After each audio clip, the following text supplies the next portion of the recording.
నచ్చని వారిని assembly gate తొక్కకుండా చేసి అభివృద్ధిని అందించే పాలకులను గద్దెను ఎక్కించేందుకు సువర్ణ అవకాశం మన చేతిలో ఉంది. అదే ఓటు. అయితే సమయం లేదనో, సెలవు దొరకలేదనో, అయినా నా ఒక్కడి ఓటుతో ఏమవుతుందిలే అనే స్తబ్దుతోనో ప్రతిసారి ఎన్నికల్లో ఓటు వేసేందుకు ఎందరో ముందుకు రావటం లేదు. ఫలితంగా తరాలు గడిచిన, దశాబ్దాలు సాగిన సగటు మనిషి జీవితంలో మాత్రం ఆశించిన మార్పు రావటం లేదు. మరి ఈ సమస్యకు పరిష్కారం ఏంటి? ఓటు హక్కును ఓ బాధ్యతగా భావించకపోతే ఏం జరుగుతుంది అనే అంశాలపై నేషనల్ ఓటర్స్ డే సందర్భంగా let's vote foundation national secretary doctor సుబ్బరంగయ్యతో ఈటీవీ ముఖాముఖి. పాలకుల వేష భాషలు బాగాలేవు, అధికారిక నిర్ణయాలు అంతంత మాత్రంగానే ఉన్నాయి, అభివృద్ధి ఉత్తిమాటే. ఇలా మనల్ని పాలించే వాళ్ళ గురించి మనం ఎన్నోసార్లు విమర్శలు చేస్తూ ఉంటాం. అయితే ఒకవేళ ఎదుటి వాళ్ళ వైపు చూపించే ముందు 4 వేళ్లు మన వైపు చూపిస్తాయంటారు. అదేవిధంగా ఆ పాలకులను ఎన్నుకుంది మనం కాదా? మన ఓటు హక్కును వినియోగించుకోవడంలో మనం ఎంత బాధ్యతగా ఉన్నాం? అసలు ఓటు హక్కు ప్రాధాన్యత ఏమిటి? ఈ విషయాన్ని తెలిపేందుకు ప్రస్తుతం మనతో ఉన్నారు సుబ్బరంగయ్య గారు. నమస్తే సార్. నమస్తే. సో మనం నేషనల్ ఓటర్స్ డే సెలబ్రేట్ చేసుకోబోతున్నాం. ప్రతి సంవత్సరం ఈ డే అయితే సెలబ్రేట్ చేసుకుంటాం, కానీ చివరిగా ఎలక్షన్స్ వచ్చినప్పుడు మన ఓటింగ్ పర్సంటేజ్లో పెద్దగా మార్పు అయితే కనిపించడం లేదు. ఎందుకనంటారు? స్వాతంత్ర్యం వచ్చినప్పటి నుంచి ఇప్పటిదాకా ముఖ్యంగా అర్బన్ ఓటర్స్, ఎడ్యుకేటెడ్ ఓటర్స్ వాళ్ళ పార్టిసిపేషన్ చాలా తక్కువగా ఉంది. డెమోక్రసీ యొక్క సర్వైవల్ అన్నది ప్రజాస్వామ్యంలో ప్రజల యొక్క యాక్టివ్ పార్టిసిపేషన్ మీద ఆధారపడి ఉంటుంది. మీకు మంచి గవర్నమెంట్ కావాలి అన్నట్లయితే అందరూ సరైనటువంటి నాయకుడిని ఎన్నుకుంటేనే అది సాధ్యమవుతుంది. అన్ఫార్చునేట్లీ చాలామంది ఈ ఓటింగ్ విషయంలో నిర్లిప్తతతో ఉంటున్నారు. ఇది ప్రజాస్వామ్యం యొక్క మనుగడకు చాలా పెద్ద ప్రమాదం. దీన్ని నివారించాలన్నట్లయితే తప్పనిసరిగా ప్రతి ఎలిజిబుల్ ఓటర్ కూడా ఓటింగ్లో పార్టిసిపేట్ కావాలి. సార్, ఇక్కడ ఒక ప్రశ్న తలెత్తుతుంది. అదేంటంటే ఇందాక మీరు అన్నారు చదువుకున్న వాళ్ళే పెద్దగా ఓటు వినియోగించుకోండి. ఈ మాట వచ్చిన ప్రతిసారి ఇంకొక మాట వినిపించేది ఏంటంటే చదువుకున్న వాళ్ళలో చాలా మంది పట్టణాల్లో స్థిరపడతారు, కానీ తమ సొంత ఊర్లో కూడా ఓటు హక్కు ఉండాలి అన్న ఉద్దేశంతో అక్కడ ఓటు తీసుకుంటున్నారు, ఇక్కడ ఓటు తీసుకుంటున్నారు. చివరికి వాళ్ళ ఊర్లో వెళ్ళి ఓటేస్తారు. ఇక్కడ ఏదైతే సిటీస్లో ఓటర్ శాతం తగ్గుతుంది, ఆటోమేటిక్గా ఎడ్యుకేటెడ్ తక్కువ ఓటేసారేమో అన్న అభిప్రాయం కలుగుతుంది అనే వాదన కూడా ఉంది. దీనిపైన మీరేమంటారు? ఎప్పుడు ఇలా 2 ఓట్లు పెట్టుకోకూడదు. మనం ఎక్కడ ఓటు వేయాలనుకుంటామో అక్కడ ఓటర్ మన పేరు ఉంచుకొని, ఎక్కడ ఓటు వేయదలుచుకోలేదో అక్కడి నుంచి మనం డిలీట్ చేయించుకోవచ్చు.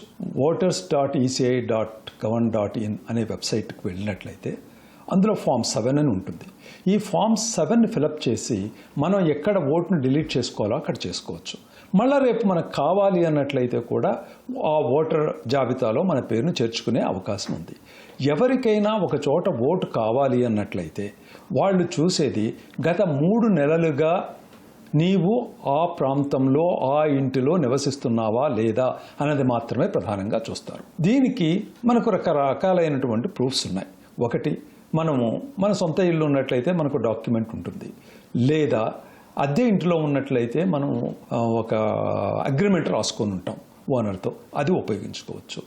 లేదా మనం ఎలక్ట్రిసిటీ బిల్లు, మున్సిపాలిటీ బిల్స్ ఇట్లాంటివి కొన్ని కట్టి ఉంటాం కాబట్టి వాటిని ఆధారంగా చూపించవచ్చు. లేదు ఈ 3 కాకపోతే మనము మన అడ్రస్కి పోస్ట్ కార్డు ఉపయోగించి మనం ఉత్తరం రాసుకుంటాము. అలా 3 ఉత్తరాలు 3 నెలల కాలంలో మనం రాసుకున్నట్లయితే విత్ 3 months గ్యాప్ మనం 3 నెలలుగా ఆ ఇంట్లోనే ఉన్నట్లు అక్కడ మనకు పోస్ట్లో ఉత్తరాలు వస్తున్నట్టుగా చూపించి అది మన రెసిడెన్స్గా మనం రికార్డ్ చేసుకోవడానికి అవకాశం ఉంది.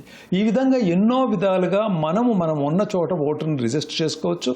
లేదు మనకు అక్కడ కాదు, మన ఇంట్లోనే మన నేటివ్ ప్లేస్లోనే మనకు ఓటు ఉండాలన్నట్లయితే ఆ విధంగా కూడా ఉపయోగించుకునే దానికి అవకాశం ఉంది. సరే, అయితే ప్రతిసారి ఎన్నికలు వచ్చినప్పుడు ఈసీ కూడా డూప్లికేట్ ఓట్స్ని మేము తీసేస్తున్నామని చెప్తారు, కానీ కనీసం ఒక 20% డూప్లికేట్ ఓట్లు కూడా పోని పరిస్థితుంది. ఎందుకంటే క్షేత్రస్థాయిలో చూస్తే చాలా మందికి మన చుట్టుపక్కలే ఉంటాయి 2-3 ఓట్లు. ఎందుకని ఇక్కడ విఫలం అవుతున్నారు అంటారు అధికారులు సైతం? అంటే ఏమవుతుందంటే వాళ్ళు ఏ విధంగా మీకు మీ ఊర్లో ఓటు ఉన్నది, ఇక్కడ ఓటు ఉన్నది రెండింటిని చూసి ఇదే వ్యక్తి అతను అని నిర్ధారించడం కొన్ని సందర్భాల్లో కష్టమవుతుంది. కాబట్టి ఇది ఆధార్తో లింక్ చేస్తేనో ఇది సాధ్యం అవటానికి ఎక్కువగా అవకాశం ఉంది. సార్, అయితే మనలో చాలా మందికి ఓటున్నా ఏదో ఒక కారణంతో ఓటు వేయడానికి వెనకడుగేస్తున్నారు. దీన్ని ఎలా చూడొచ్చు? అందులో ముఖ్యంగా యువత తమ ఓటు హక్కుని మరింత అంటే ఒక సంకల్పంతో వినియోగించుకోవాల్సిన అవసరం ఏమనుకుంది? చాలా మంది దృష్టిలో మనం ఓటు వేస్తే ఎంత, వేయకపోతే ఎంత, ఎందుకు మనకేం నష్టం అవుతుంది, నాకు ముఖ్యమైన పని మానుకొని పోయి ఈ ఓటు వేయవలసిన అవసరం ఉందా అని చాలామంది ఆలోచిస్తూ ఉంటారు. మనకు ఉన్నటువంటి అనేక బాధ్యతల్లో ఓటు హక్కు అనేది చాలా చాలా ముఖ్యమైనది. ఒక్కసారి మనం నేతను ఎన్నుకున్నట్లయితే 5 సంవత్సరాలు అతనికి అధికారం ఇస్తున్నాం. అంటే 4-5 $20 ట్రిలియన్ సంపద మీద అతనికి దాన్ని ఏ విధంగా ఖర్చు పెట్టాలి, ఏం చేయాలి, ఇటువంటి విషయాల మీద అధికారం ఉంటుంది. అలాంటప్పుడు $20 ట్రిలియన్ బై 1 బిలియన్ అని వేస్తే 20 × 10⁻12 అంటే 2 × 10⁻13 బై 1 బిలియన్ అంటే 10⁻9 అంటే దాదాపు ఎంత అంటే $10,000 విలువ కలిగినటువంటి జీడిపిని వాళ్ళు నిర్ణయిస్తున్నారు.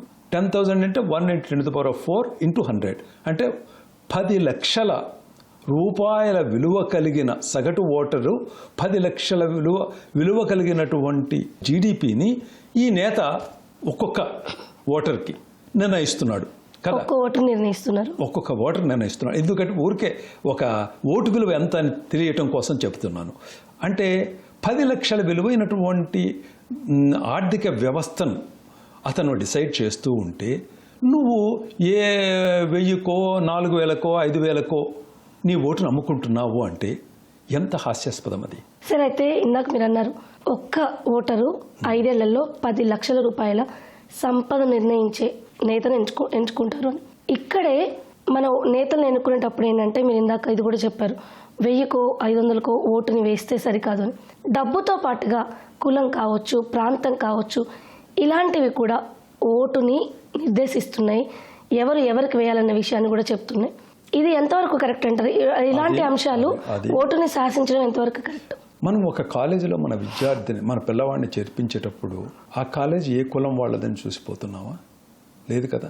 ఎక్కడ మంచి విద్య లభిస్తుందో అక్కడ ఎంతైనా కానీ అవసరమైతే డొనేషన్ కూడా కట్టి పిల్లవాళ్ళని చేర్పిస్తున్నాము.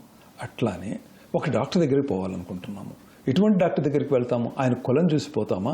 అతని యొక్క సమర్థత, అతని దగ్గర ఎంతమంది బాగవుతున్నారు, వ్యాధిని సరిగా ట్రీట్ చేస్తున్నాడు అనే దాన్ని చూసిపోతున్నామా? కానీ ఓటు దగ్గరికి వచ్చేసరికి మనం ఇలా చూస్తున్నాము. అది ఎంతవరకు కరెక్ట్? ఎందుకంటే సమర్థుడైన నాయకుడు మనకు కావాలి, కానీ మనకి అబ్దుల్ కలాం గారు ఉన్నారు. ఎప్పుడు నేను ఎవరు మాట్లాడినా ఆయన కులాన్ని గురించి ఎవరు మాట్లాడరు. ఆయన మంచి ఒక సమర్థుడైన నాయకుడిగా మనం గుర్తిస్తాం. ఆ విధంగా మనం సమర్థుడైనటువంటి నాయకులకు ఓటు వేయాలి, కానీ మనం కులం చూసో, మతం చూసో, ప్రాంతం చూసో, లాంగ్వేజ్ని చూసో చేసినట్లయితే తప్పనిసరిగా మన భవిష్యత్తు అంధకారం అయ్యేటువంటి అవకాశం ఉంది. సరే, అయితే ఇక్కడ చాలా మంది అనే మాట ఏంటంటే ఒక ఓటు డిలీట్ చేయించుకోవాలంటే ఇది ప్రాసెస్ అనో, లేదంటే కొత్తగా ఓటర్లు అవుతున్న వాళ్ళు వాళ్ళ ఓటు రిజిస్ట్రేషన్ చేయించుకోవడం ఎలాగా, ఇదెంత పెద్ద ప్రాసెసా, దీనికి కావాల్సిన ప్రూఫ్లు ఏంటి, మేము ఎక్కడ చేసుకోవాలి, ఇలాంటి ఒక కన్ఫ్యూజన్ కూడా ఉంటుంది చాలా మందికి. వీటిని మనం ఫింగర్ టిప్ ని చేసే అవకాశం ఏమైనా ఉందా? దాని గురించి తప్పకుండా ఉంది. voters.eci.govern.in అనే వెబ్సైట్కి వెళ్ళి మీ స్టేట్ని మీరు చూజ్ చేసుకోవచ్చు.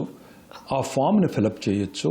అందులో మీరు మీ ఐడి ప్రూఫ్, అడ్రస్ ప్రూఫ్, ఇవి 2 స్కాన్ చేసుకొని మీ ఉన్నటువంటి అడ్రస్ ప్రూఫ్, ఐడి ప్రూఫ్ను దాంట్లో అప్లోడ్ చేసి ఫామ్ ఫిలప్ చేసినట్లయితే ఆటోమేటిక్గా మీకు అక్కడ ఓటు వస్తుంది.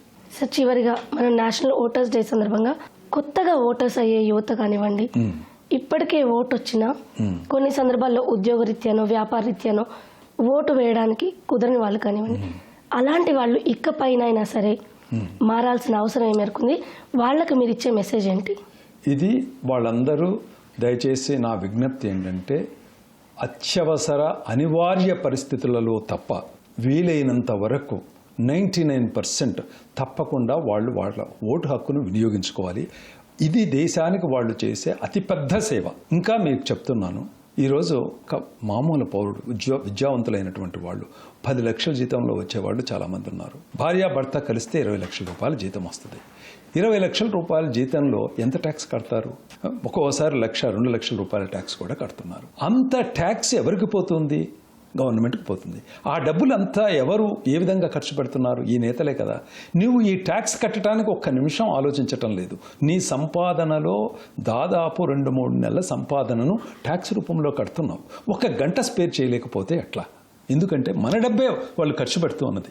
కాబట్టి బాధ్యతాయుతంగా మనం మన ఓటును సద్వినియోగం చేసుకోవాలి. సో ఇది ఓటు వేయడం మీ బాధ్యత మాత్రమే కాదు, మీ సంపదని మీరే ఎవరి చేతుల్లో పెట్టాలి, ఎలా కాపాడుకోవాలి, ముందుకు ఎలా అడుగు వేయాలి, ఎలా అభివృద్ధి సాధించాలి, వీటన్నిటిని నిర్ణయించే ఒక వ్యక్తిని ఎన్నుకోవడం, అలాంటి వ్యక్తికి ఓ పీఠాన్ని అందించడం, తద్వారా మన భవిష్యత్తుని మనమే నిర్దేశించుకోవడం, వీటన్నిటికీ కూడా ఒకే ఒక్క కారణం, పరిష్కారం, అదే మనం వేసే ఒక్క ఓటు.